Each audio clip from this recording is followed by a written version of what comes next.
Welcome back, YouTube. Before I get into things, obviously by the title of this video, you know that I'm going to be covering some of the macro issues that's going on in crypto. But I do want to say that the past few weeks and even the personal changes and stuff that I've been making as far as for my trading strategies and getting my new setup and stuff like that, that has been the reason for my absence. So I know I've seen a lot of comments saying, hey, are you going to continue making videos, or do you still believe like in crypto and stuff like that, Dogecoin, Bitcoin, all that kind of good stuff? My positions have not changed. I'm going to address some of the bigger issues in this video, so we'll be able to kind of just jump into that. But I just kind of wanted to explain what's going on. But I'm telling you, all the changes that I've made are going to improve everything dramatically across the board. So getting into the macros here, the biggest thing I want to talk about is where we see like what we can call kind of like a tightening from the SEC and the drive to want to list some of the crypto as securities. If you guys follow my channel, if this is the first video, I have a bunch of videos on this, but we talked about this the second the SEC said they were doing, or the government said they were doing, an investigation into crypto and looking to create their Fed coin. I talked about this back in 2020, and this is the comparison that I was using, saying that throughout history, governments don't like to not have control over the primary method of exchange. Now you can trade other assets and stuff like that. That's fine, but the determining factor as far as for the where you are able to collect sales tax, where you're able to sell goods, the primary trading factor, typically they like to have control over that, and they will go through extraordinary measures to ensure that control. And if you have a large enough following, and I believe the biggest trigger for that was when we hit the first $1 trillion, and in the last bull run, we peaked at the crypto market. This is totality. We peaked at 3.3 trillion. That's an issue for the government, especially with crypto being so new, because they're thinking, they're not thinking, oh, next bull run. They're thinking, okay, do we still have control over monetary policy 10 years from now, 15 years from now?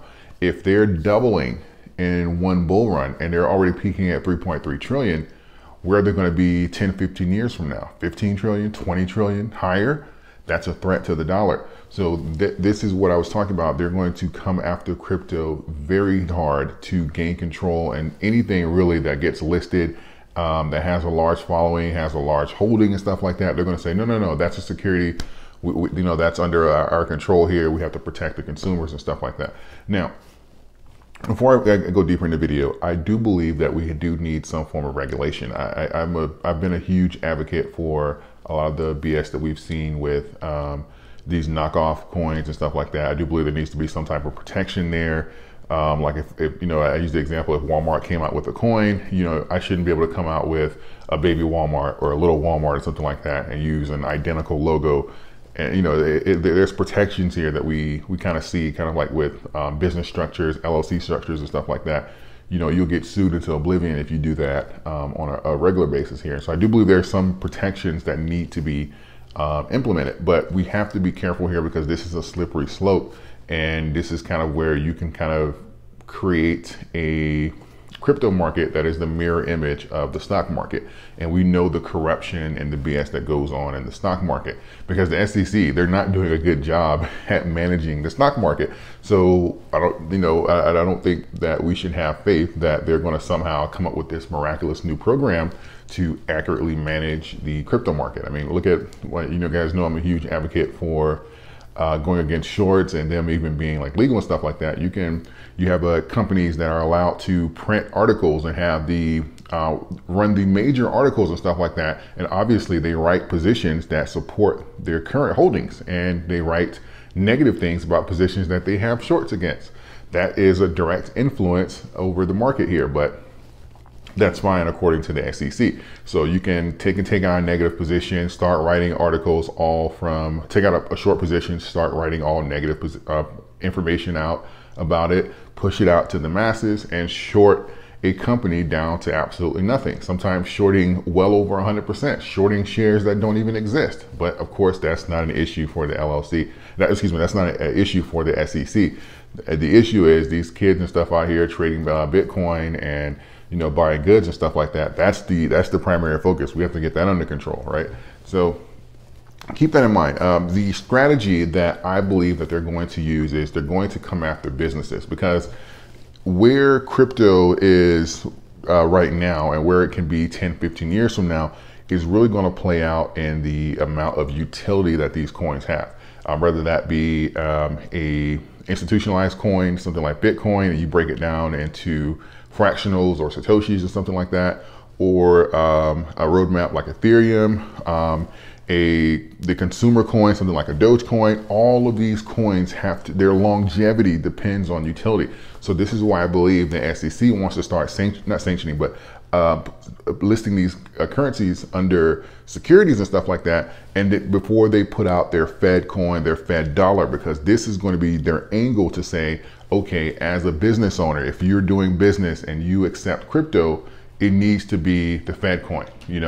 This is, they're going to chart, if you have crypto and you want to convert into the Fed coin, whether that be to pay your sales tax, business tax, any of your bills and stuff like that as a business owner, they can start saying, okay, well, we're going to charge this conversion rate or something like that. And look at all these rug pulls, look at all these scams, look at FTX and stuff like that.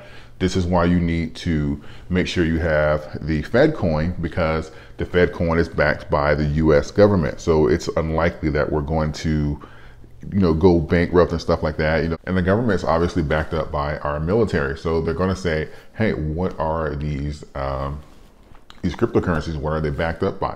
And even though we know the dollar is technically backed up by absolutely nothing, and we have an infinite supply that literally at this point has to be continuously increased, that's why we keep raising the debt ceiling. They're going to say, oh yeah, but we know we're a country and we have agreements and stuff like that.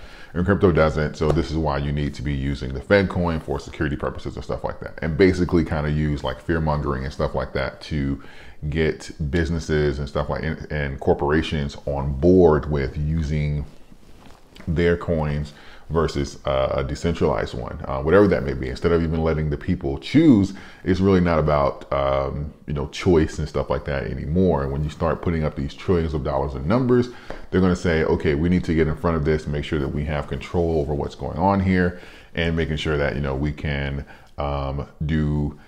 make sure that we are able to collect the appropriate amount of taxes, make sure that these crypto isn't used to fund, drug transactions, terrorists, they'll go that route very soon if you haven't seen it already yet. So this is kind of going to be the angle that I believe that we're going to see with the SEC, Gary Gensler and stuff like that, using this to kind of have this attack on crypto to kind of reel things back in, so that that revenue is not leaving out of the dollar. Because remember, we have to have the dollar in motion in order to kind of keep this show running. The less transactions that happen inside the dollar, or that come back to the dollar, we're going to be in really bad shape. This is why when we start seeing slowdowns in the economy, people stop buying more houses and stuff like that, stop taking on debt. That's why we go into things called a recession. This has to keep going. So if we have if we have trillions and trillions of dollars leaving the actual US dollar or out of the government's control and going into something decentralized, that's a big problem. So you can expect to hear a lot more from the SEC, Gary Gensler, as long as he holds his position and stuff like that in the coming months and years, as they try and gain control of this and try and use some type of tactic to keep the money, the revenue, and the transactions and stuff like that in their realm of control. So let me know what you think about this attack on crypto. What are you doing to make sure that you have control over your assets, and that you do participate in decentralized, and that you're even able to even convert back into dollars? That may be something that they go after on the crypto market. So let me know your thoughts and stuff like that on crypto, and I will report more. I have a series of videos of a bunch of notes here that I'm going to be covering over the next week. So let me know your thoughts so far. I'd like to hear from you. I'll respond to as many of you as possible. Thank you, and I will see you in the next video.